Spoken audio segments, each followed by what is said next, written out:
नमस्कार, सत्यदर्शन न्यूज मध्ये आपले स्वागत आहे. मी पायल शहा. एक नजर टाकूया आजच्या ठळक घडामोडीवर.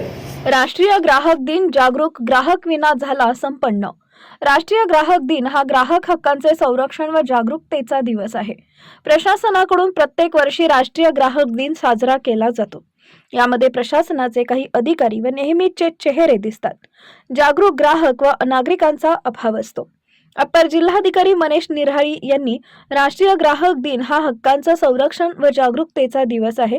तो केवळ कायद्याची आठवण करून देत नाही, तर प्रत्येक नागरिकाला सजग बनण्याचं आवाहन करतो, असं यावेळी प्रतिपादन केले.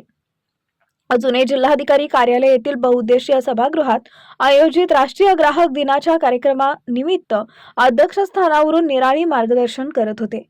यावेळी जिल्हा पुरवठा अधिकारी संतोष सरडे, अन्नधान्य वितरण अधिकारी ओंकार पडोळे, जिल्हा ग्राहक तक्रार समिती सदस्य भारती सोनवणे, जिल्हा ग्राहक पंचायत अध्यक्ष शशिकांत हरिदास, श्रीमती शोभना सागर, तानाजी गुंडे यांच्यासह अन्य मान्यवर उपस्थित होते.